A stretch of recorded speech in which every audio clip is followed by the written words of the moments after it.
If I want to add all my quantities together, I get something called a series. And a series is just a summation of all the pieces of a sequence. So there's two different ways you can look at it. One is finite and one is infinite. Something that is finite, we are not going to add everything together. So there's two ways you're going to see finite. It's going to be finding the sum of the terms. And it is going to be all the way through n. You are going to see a value at the top. This might also be referred to as the nth partial sum, because the series can continue, but we just want up to that value. If I want every single term in a series, that is going to be called the infinite series.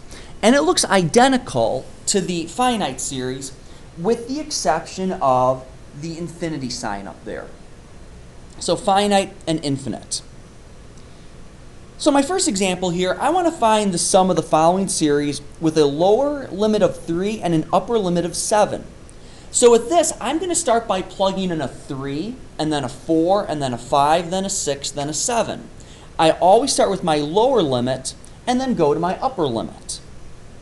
So in this case here, 4 times 3 plus 6 is the first one, plus 4 times 4 plus 6, plus 4 times 5 plus 6, plus 4 times 6 plus 6, plus 4 times 7 plus 6.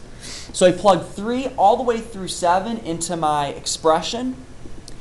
I get my results of each of the individual pieces.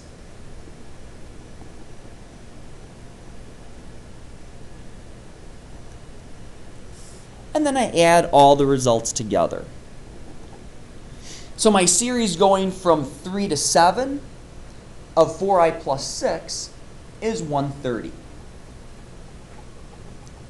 My second example here goes from 0 to 3. So I'm going to plug in a 0 for j, then I'll plug in a 1 for j, then I'll plug in a 2 for j, and then finally a 3 for j. So if I start by plugging in a 0 to each one of these, I get 1 times 2, because 0 plus 1 is 1, 0 plus 2 is 2. If I plug in a 1 then, 1 plus 1 is 2, 1 plus 2 is 3. If I plug in then a 2, I will get 3 and 4. And then finally, if I plug in a 3 for both of those, I will have 4 and 5. So if I take all those pieces together, 2 plus 6 plus 12 plus 20, I end up with 40. Example number 9 is going to follow the same idea but different set of instructions. We want the third partial sum. So that means I want to add 3 terms together. And where this is different is I can see I have infinities on both of these. So I'm going to go from my first 3 sums of the series. So since my lower limit on this first one is 1, I'm going to take the terms 1, 2, and 3. When I plug in a 1, I plug in a 2, and I plug in a 3. So here, 4 times 1/3 raised to the first, plus 4 times 1/3 squared, plus 4 times 1/3 cubed. If I take all those pieces, I'll get 4/3 plus 4/9 plus 4/27, which then when I find a common denominator of 27, add all my pieces together, I get 52 over 27. So I'm finding the third partial sum, which is plugging in a 1, plugging in a 2, and plugging in a 3, because my lower limit here is 1.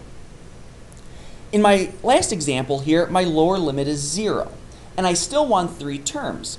So this time, I'm going to plug in a 0, I'm going to plug in a 1, and I'm going to plug in a 2. I only want the first 3 terms, so I'm not going to plug in a 3 as well, because then I'd have 4 terms I'm working with. It's based off of my lower limit. So that first term, anything raised to the 0 is 1. 1 times 6 is 6. The second term is pretty straightforward. Raised to the first is just 6/5. And then the last one is going to be 6/25.